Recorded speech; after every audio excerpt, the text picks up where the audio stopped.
प्यारे बच्चों, welcome to your favourite channel of Guru Nanak academy and passion tutorials में आप सभी का स्वागत करता हूं। क्लास 12 की फिजिक्स में चल रही वेव ऑप्टिक्स की सीरीज के वीडियो लेक्चर नंबर 7 में। बिल्कुल सही आपने सुना, 7वां वीडियो लेक्चर है और मैं लगातार आप लोगों के साथ मेहनत करता जा रहा हूं, लगातार आप लोगों को लेक्चर्स देता जा रहा हूं, लगातार आपके कॉन्सेप्ट्स की क्लैरिटी को करने में पूरी तरह से कोई कसर नहीं छोड़ रहा हूं। और जैसा कि मैंने वादा किया था कि पार्ट 6 जब खत्म हुआ था तो आपको याद होगा कि मैंने बताया था कि जो फॉर्मूलाज या जो चीजें मैंने पार्ट 6 वीडियो लेक्चर में खत्म कराई है उनके बेसिस पे एक न्यूमेरिकल लेक्चर जरूर आएगा। सो आज का लेक्चर नो डाउट कि थोड़ी बहुत थ्योरी जरूर पढ़ाऊंगा, थोड़ी बहुत बातें जरूर बताऊंगा, लेकिन उससे कहीं ज्यादा वक्त मैं न्यूमेरिकल्स पे लगाऊंगा, जो मैं उन क्वेश्चंस या उन फॉर्मूलाज के बेसिस पे करके दिखलाऊंगा जिनको मैं आज एक बार फिर से समझाऊंगा।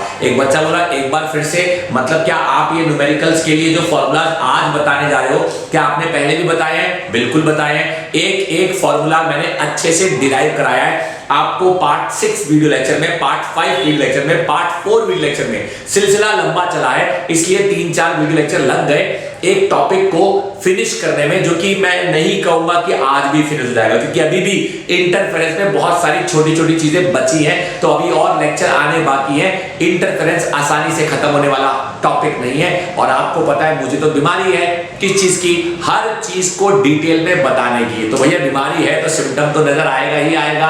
आई होप मेरे बच्चों को समझ आएगा। तो चलिए विदाउट एनी डिले सीधा मुद्दे पे पहुंचते हैं और शुरू करते हैं हमारा आज का वीडियो लेक्चर। सो मेरे प्यारे प्यारे क्लास 12 के बच्चों, आज का जो लेक्चर है वो पूरी तरह से एक न्यूमेरिकल लेक्चर है। बिल्कुल सही आपने सुना, पूरी तरह से एक न्यूमेरिकल लेक्चर है। और न्यूमेरिकल लेक्चर भी किस चीज पे? Numerical lecture based on the formula, based on the formulas, based on the formulas that we derived, based on the formulas that we derived during the study, जब हमने पढ़ा था या जब हम पढ़ रहे थे, during the study of concept of constructive interference and destructive interference, यानी कंस्ट्रक्टिव और डिस्ट्रक्टिव इंटरफेरेंस के टॉपिक को पढ़ते समय जो फॉर्मूलाज हमारे सामने आए, आज हम उन फॉर्मूलाज को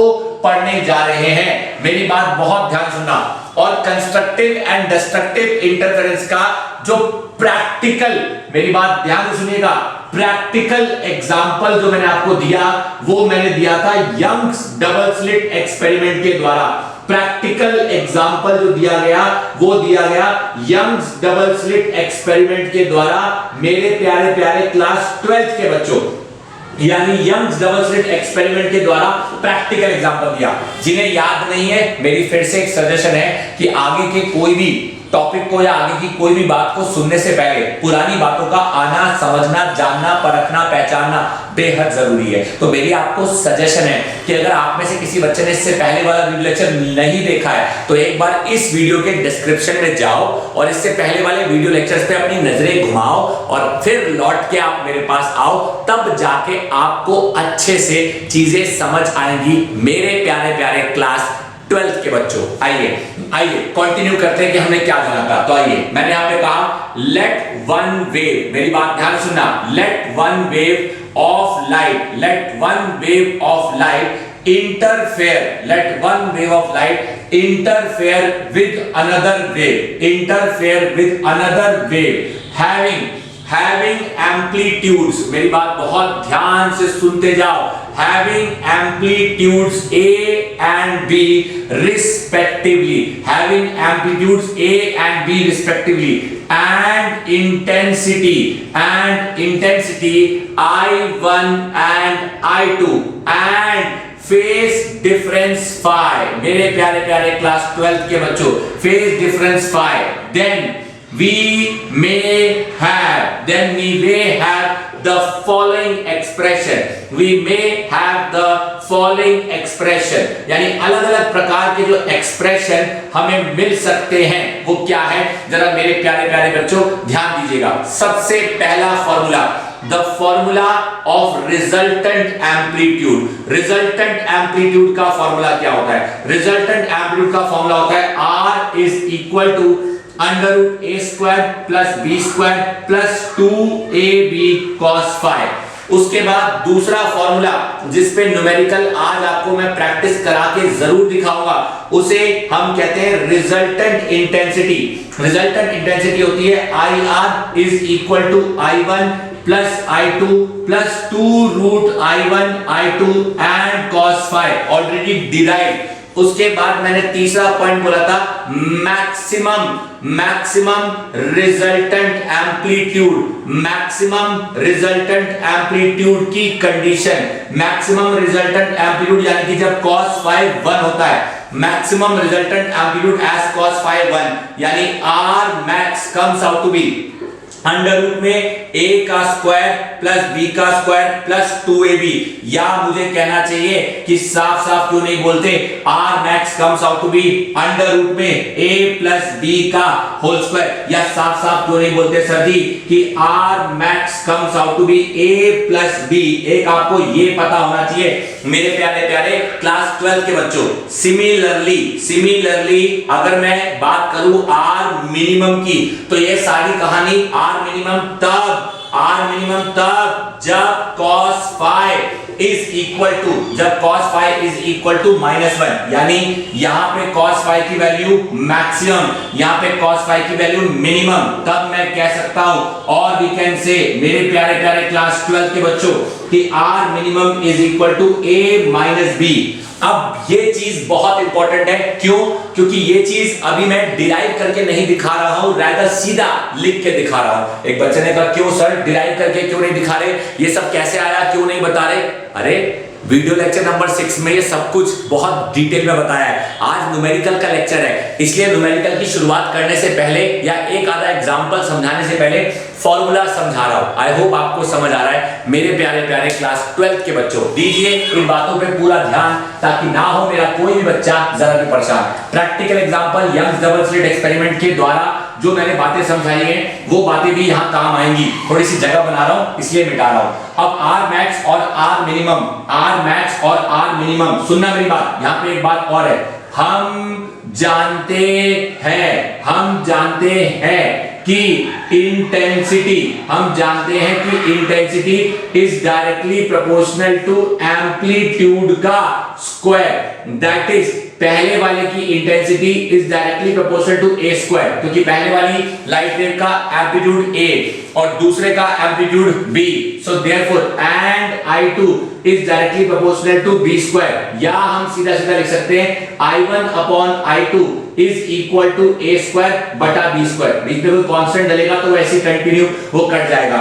तो ये फॉर्मूला इंपॉर्टेंट है, This is a formula, I repeat my sentence, this is a formula of रिश्ता between क्या? It is a formula of रिश्ता between intensity and amplitude। अब सुनिए अगेन, जब मैं सिंगल इंटेंसिटी की बात कर सकता हूं तो क्या मैं नेट इंटेंसिटी की बात नहीं कर सकता? यानी I max, तो I max will be equal to R max का square divide bye I minimum will be directly proportional to R minimum का स्क्वायर डिवाइड बाय। सो मैं लिख सकता हूं मेरे प्यारे प्यारे क्लास 12 के बच्चों, I max बटा I minimum is directly proportional to R max का स्क्वायर। R max क्या है? A plus b। तो मैं सीधा सीधा लिख सकता हूं A प्लस b का whole square divide by A minus b का होल स्क्वायर। मेरे प्यारे प्यारे क्लास 12 के बच्चों, एक बार मैं कह रहा हूं कि 2 बार मैं कह रहा हूं कि घूर लीजिए, है अगर मन में कोई सवाल तो मुझसे पूछ लीजिए। मैंने बोर्ड पे अभी तक आपको जो कुछ भी लिख के दिखाया है ये सब कुछ न्यूमेरिकली, ये सब कुछ आपके काम आता है। तो काम आने वाली क्या क्या चीजें मैं बता दूं। काम आने वाली एक चीज ये है, काम आने वाली एक चीज ये है, काम आने वाली एक चीज ये है, और एक फॉर्मूला ये काम आएगा, एक फॉर्मूला ये काम आएगा, एक फॉर्मूला ये काम आएगा, और एक फॉर्मूला ये काम आएगा। अब मैं एक काम करता हूं, मैं सामने से हट जाता हूं, आपको मौका दे रहा हूं कि कि अब मैं आपको प्रैक्टिस करके दिखाऊंगा कुछ एग्जांपल से। 2 एग्जांपल तो कम से कम लूंगा। सारे एग्जांपल प्रैक्टिस करा दूंगा तो पूछूंगा क्या आपसे, और अगर सब कुछ ही मैं करा दूंगा तो किताब खोल के आप क्या करोगे।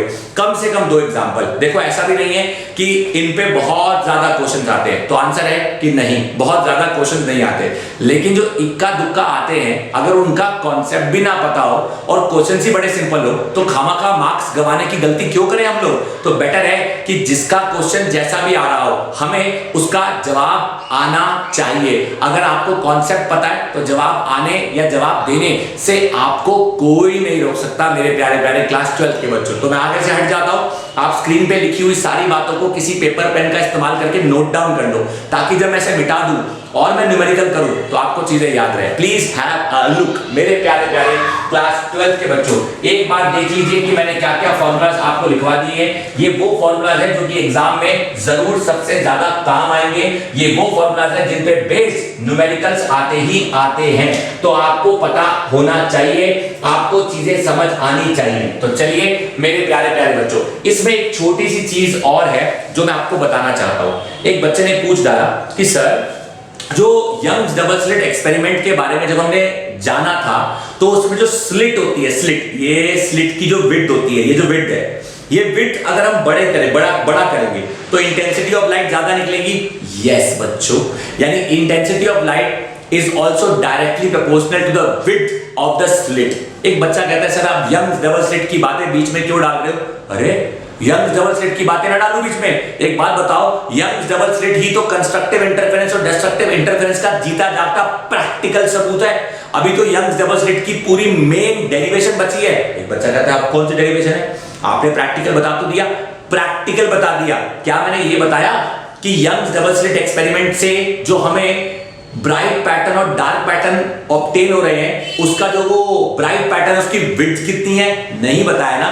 तो उसकी जो विड्थ है उसका डेरिवेशन किया जाता है, जिसे हम कहते हैं derivation of the expression of the fringe width obtained by Young's double slit experiment. यानी यंग्स डबल स्लिट एक्सपेरिमेंट के दौरान कंस्ट्रक्टिव इंटरफेरेंस हो या डिस्ट्रक्टिव इंटरफेरेंस हो, उसके दौरान जो फ्रिंज हमें ऑब्टेन हो रही है उस फ्रिंज की विड्थ क्या है, उस फ्रिंज की विड्थ क्या है। वो जो विड्थ है उस विड्थ को हम डिराइव करते हैं एक एक्सप्रेशन की मदद से, which is lambda capital D by small D. उसका सिंबल बीटा होता है, जब पहुंचूंगा तब जल्दी समझ आएगा। वो डेरिवेशन अभी करनी बाकी है, आज के वीडियो लेक्चर में नहीं है, अगले वीडियो लेक्चर में जरूर आएगी। लेकिन यंग्स डबल स्लिट की एक छोटी सी बात और है जो कहीं ना कहीं किसी ना किसी न्यूमेरिकल में आपको जरूर देखने को मिल जाएगी, और वो बात ये है कि विड्थ जो होती है जिससे आपकी एनर्जी या लाइट सोर्स को ट्रैवल करने का मौका मिल रहा है। एक बच्चे ने पूछा कौन सी वाली, सोर्स वाली या सोर्स के बाद स्प्लिट होने वाली। ऑब्वियस सी बात है स्प्लिट होने वाली। इंटरफेरेंस सोर्स का थोड़ी हो रहा है, उस सोर्स से ऑब्टेन हुए 2 कोहेरेंट सोर्सेज का इंटरफेरेंस हो रहा है। तो वो जो 2 कोहेरेंट सोर्सेज हम ऑब्टेन कर रहे हैं वो विड्थ से बाहर निकल रहे हैं। तो विड्थ से बाहर निकलने की जो उनकी इंटेंसिटी है I1 और I2, that is directly proportional। यहां पे लिख देता हूं मैं, also I1 upon I2 is equal to W1 by W2। अच्छा सर, अभी तो आप कह रहे थे I1 upon I2 is equal to A square by B square, और ओवरऑल आप कह रहे हो कि I1 upon I2 is equal to W1 by W2। क्या फर्क है? I1 मींस पहली लाइट वेव की इंटेंसिटी, I2 मींस दूसरी लाइट वेव की इंटेंसिटी, A मींस पहली लाइट वेव का एम्पलीट्यूड, और A स्क्वायर क्यों लगाया? क्योंकि intensity is always directly proportional to amplitude का स्क्वायर। B स्क्वायर क्यों लगाया? क्योंकि intensity is always directly proportional to amplitude का स्क्वायर। याद करो, ये सबसे पहले वाले वीडियो लेक्चर में, सबसे पहला मतलब बिल्कुल पहला नहीं, इंटरफेरेंस के टॉपिक का पहला वीडियो लेक्चर, जहां मैंने I इज इक्वल टू के ई स्क्वायर पढ़ाया था। याद करो, वहां पे E जो था वो इलेक्ट्रिक फील्ड वेक्टर था, और उसी में हमने पुट करा था A sin ओमेगा t, तो ऑटोमेटिकली A स्क्वायर बन गया था। यानी कहीं ना कहीं intensity was directly proportional to amplitude का स्क्वायर। अब क्योंकि मैंने ये बात लिखी है और ये बात बताई है, तो दोनों को कंबाइन करके मैं सीधा सीधा लिख सकता हूं I1 बटा I2 is equal to W1 बटा W2 is equal to A square बटा B स्क्वायर। मेरे प्यारे प्यारे क्लास 12th के बच्चों, ये भी एक फॉर्मूला है जो न्यूमेरिकल में सबसे ज्यादा काम आएगा, इसलिए मेरी आप सभी को सजेशन है कि इस पे भी एक बार नजर डाल लीजिए, इसको भी एक बार अपने दिमाग में बिठा लीजिए, ताकि आपको ये वाला न्यूमेरिकल भी अच्छे से समझ आ जाए, ताकि आपको ये वाले न्यूमेरिकल की जो बात है वो भी अच्छे से क्लियर हो जाए मेरे प्यारे प्यारे क्लास 12 के बच्चों। आई होप आप लोगों ने लिख लिया होगा। तो चलिए अब ज्यादा समय ना गवाते हुए सीधा इस वीडियो लेक्चर के मुद्दे पे आता हूं। मैंने पहले ही कहा था ये न्यूमेरिकल लेक्चर है। एक बच्चा कहता है कहा तो था, आधा टाइम तो अपने फॉर्मूले समझाने में लगा दिया, तो क्या बिना फॉर्मूला समझाए न्यूमेरिकल करा दूं आपको? ना बाबा ना, ऐसा वैसा टीचर नहीं हूं।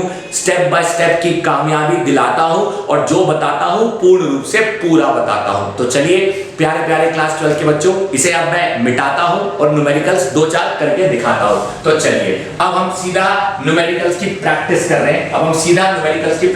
हैं। फॉर्मूलाज मैं मिटा चुका हूं, तो मुझे उम्मीद है कि फॉर्मूलाज आपने नोट डाउन कर लिए होंगे। इन फॉर्मूलाज पे जो न्यूमेरिकल आते हैं वो न्यूमेरिकल क्या है, जरा उस पे दीजिएगा पूरा ध्यान, ताकि ना हो मेरा कोई बच्चा जरा भी परेशान। क्लास 12 के प्यारे प्यारे बच्चों, पहला क्वेश्चन क्या कहता है? Question number 1। तो ये जो क्वेश्चन नंबर 1 मैं लिख रहा हूं, ये किताब की मदद से लिख रहा हूं। मेरे पास किताब है, मैंने किताब अपने हाथों में ले ली है और किताब से मैं एक एग्जांपल आपके साथ प्रैक्टिस कराऊंगा आपको। एग्जांपल कहता है लाइट वेव्स। सुनिएगा क्लास 12 के प्यारे प्यारे बच्चों, light waves from to coherent sources, light waves from to coherent sources of intensity, मेरे प्यारे प्यारे बच्चों, ऑफ इंटेंसिटी रेशो। इंटेंसिटी का रेशो क्या है? 81:1 प्रोड्यूस इंटरफेरेंस, यानी इंटेंसिटी रेशो दिया है और हमें कहा गया है कि इंटरफेरेंस हो रहा है। क्वेश्चन ने कहा है find the ratio, find the ratio of the maxima,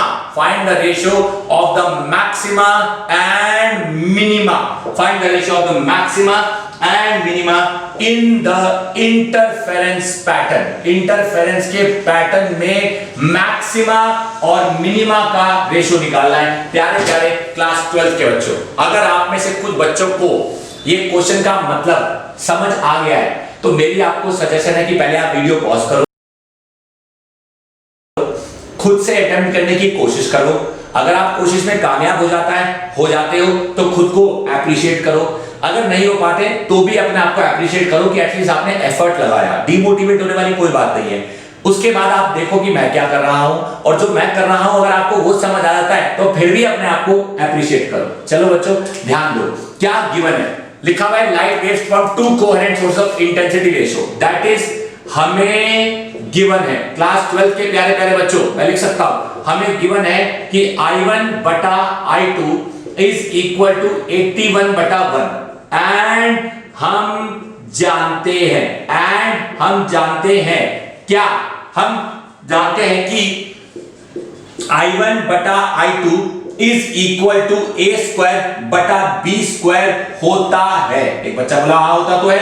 so therefore I1 बटा I2, तेरी जगह इसको बिठाया, 81/1 is equal to A square बटा B स्क्वायर आया। और हम कह सकते हैं कि 9/1 का square is equal to A बटा B का होल स्क्वायर, कैंसल। और हम कह सकते हैं कि A बटा B इज इक्वल टू 9, और हम कह सकते हैं कि A is equal to 9B। बोलो भाई, क्लास 12 के किसी बच्चे को डाउट है? एक बच्चा कहता है ये आपने क्यों किया, हमें तो क्वेश्चन में मांगा ही कुछ और है। हाँ मैं मानता हूं कि क्वेश्चन में मांगा कुछ और है, लेकिन ये क्यों किया भी समझ आ जाएगा। We need to find out, I repeat my sentence, we need to find out क्या? I max divide by I minima, और I max होता है A प्लस B का होल स्क्वायर, I मिनिमा होता है A माइनस B का whole square. तो A क्या? 9B। तो मेरे प्यारे प्यारे क्लास 12 के बच्चों को बातें समझ आनी चाहिए। देयरफॉर हम लिख सकते हैं कि I max divided by I minima 9b plus b बोलो कितने बी 10b का स्क्वायर, 9b माइनस बी बोलो कितने बी 8b का स्क्वायर, बोलो किसी बच्चे को कोई डाउट वाला बी 100b का स्क्वायर डिवाइड बाय 64b का स्क्वायर, कैंसिल कैंसिल। तो देयरफॉर मेरे प्यारे प्यारे क्लास 12 के बच्चों I max बटा I minima comes out to be 100 बटा 64। तो 232 जा 250 जा 225 जा 216 जा, answer comes out to be 25 बटा 16। एक बार नहीं, मैं कहता हूं 2 बार सही, 2 बार नहीं, मैं कहता हूं 3 बार सही। गुरु तो सही, कोई डाउट है तो पूछो तो सही। प्यारे प्यारे क्लास 12 के बच्चों, जो बातें हूं बता रहा उन बातों को जरा दिमाग में बिठाओ तो सही। So this is something very very important that I wanted to share with you all. ये एक बहुत ही प्यारा सा मामूली सा छोटा सा बच्चा सा चुन्ना सा मुन्ना सा क्वेश्चन है, और इसी तरह के कई सारे क्वेश्चंस आपके एग्जाम में पूछे जा सकते हैं। एक बच्चे ने कहा सर हमें ये क्वेश्चन समझ आ गया, क्या आपको समझ आया? अगर आ गया तो बहुत अच्छी बात है, अगर नहीं आ गया तो मेरी आपको सजेशन है कि कमेंट करो, मुझे मैसेज करो, लाइक करो, शेयर करो, सब्सक्राइब करो, और नहीं समझ आया तो तंग करो, मतलब पूछो। कैसे पूछना आप जानते हो। सो मेरे प्यारे प्यारे क्लास 12 के बच्चों, ये एक एग्जांपल था जो कि उस फॉर्मूला पे बेस्ड था जो मैंने आपको पढ़ाया। Let us talk about example number 2। चलिए मेरे प्यारे प्यारे बच्चों, भैया एग्जांपल नंबर 2 किताब देखता, हम वापस से आप ही का फायदा उठाएंगे, आप ही की मदद उठाएंगे, क्योंकि आपके बिना तो एग्जांपल नंबर 2 नहीं कर पाएंगे। तो चलिए प्यारे प्यारे क्लास 12 के बच्चों, आइए एग्जांपल नंबर 2 करके दिखाता हूं। आइए dear example number 2। Example number 2 क्या कहता है? एग्जाम्पल नंबर 2 कहता है, देखिए एग्जाम्पल नंबर 2 कहता है लाइट वेव्स, मेरे प्यारे प्यारे बच्चों, light waves from to coherent sources. Light waves from to coherent sources, दो कोहेरेंट सोर्सेस है, उनसे लाइट वेव्स आ रही है हैविंग इंटेंसिटीज कौन सी? I and 2I cross each other, एक दूसरे को क्रॉस करती है at a point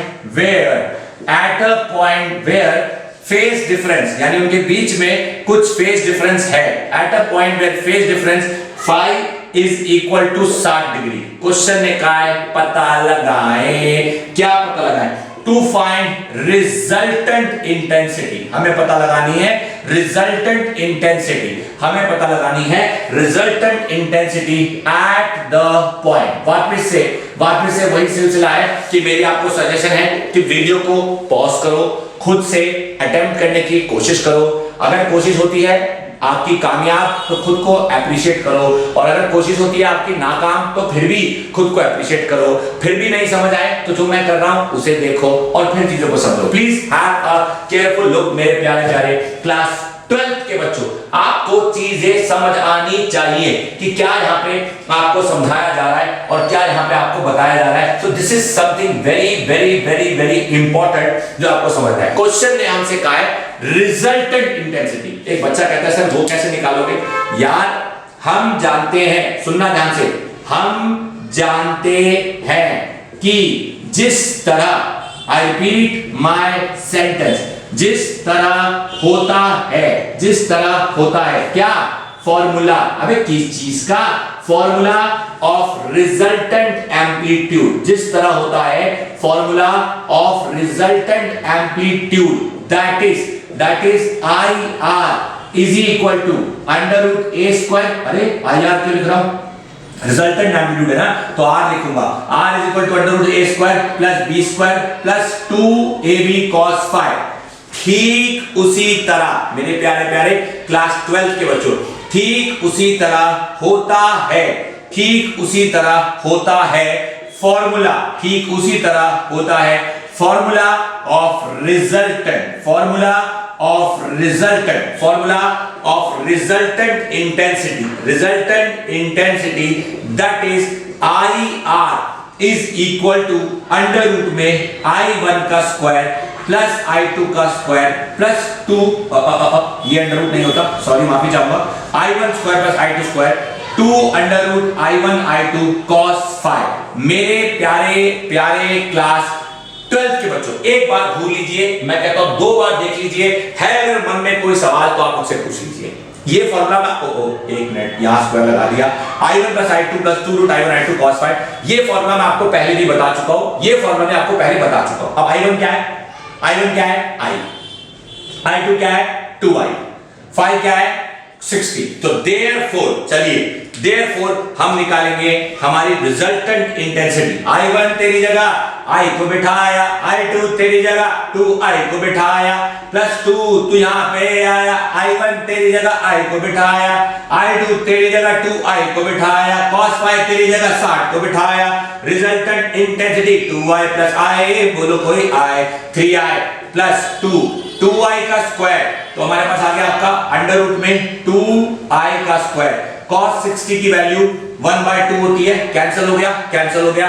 मेरे प्यारे प्यारे क्लास 12th के बच्चों, बातें आप पूरी अब तो समझ लो, ये जो मैं हूं समझा रहा। यहां पे √2i आ जाएगा, तो हम यहां पे सिंपल शब्दों लिख सकते हैं IR is equal to i बाहर निकाल लिया 3 प्लस √2। मेरे प्यारे प्यारे क्लास 12 के बच्चों, please have a careful look on what has been done. जो आपको समझाया गया है उस पे एक बार डाल लीजिए नजर। बच्चा बच्चा जानता है क्या कि √2 की वैल्यू 1.414 होती है, इसमें अगर आप 3.000 ऐड करोगे तो आंसर आएगा 4.414। सो देयरफॉर हम कह सकते हैं कि resultant intensity is equal to 4.414 times of i। This is the final answer dear class 12th के प्यारे प्यारे बच्चों। एक बार देख लीजिए, मैं कहता हूं 2 बार देख लीजिए, 3 बार भूल लीजिए। है अगर मन में कोई सवाल तो मेरे प्यारे प्यारे बच्चों मचा देना बवाल। आपको किसने मना किया?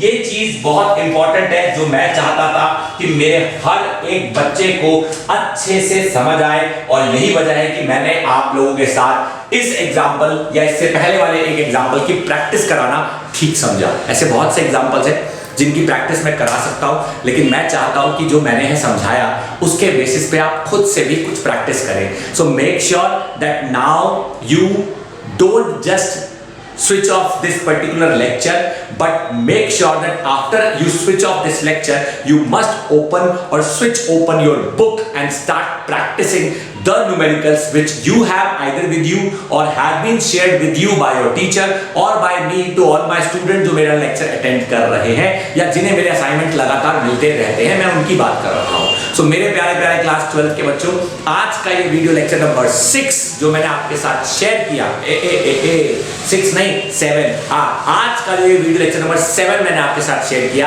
This was all about the numerical lecture. बहुत जल्द लौट के आऊंगा 8वां वीडियो लेक्चर लेके, विच कैन बी, मुझे लगता है which should be the last video lecture of interference, और तब मैं गर्व से कह पाऊंगा कि हमारा इंटरफेरेंस का टॉपिक खत्म हो गया। एक बच्चा कहता है सर ऐसा क्यों?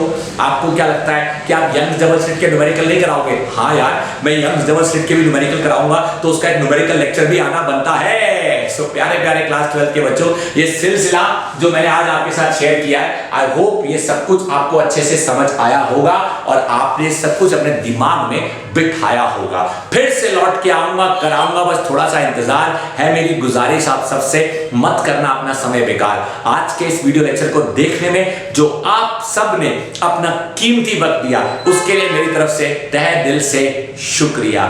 माय डियर क्लास 12 के प्यारे प्यारे बच्चों, do not forget to subscribe the channel, share the video, like the channel, like करें वीडियो को, कमेंट करना ना भूलें, और हाँ, ये सब करें ना करें, सबसे इंपॉर्टेंट है मेहनत करना ना भूलें। बोर्ड्स के एग्जाम आ रहे हैं पास, तो तैयारी भी होनी चाहिए आपकी खास। Once again thank you.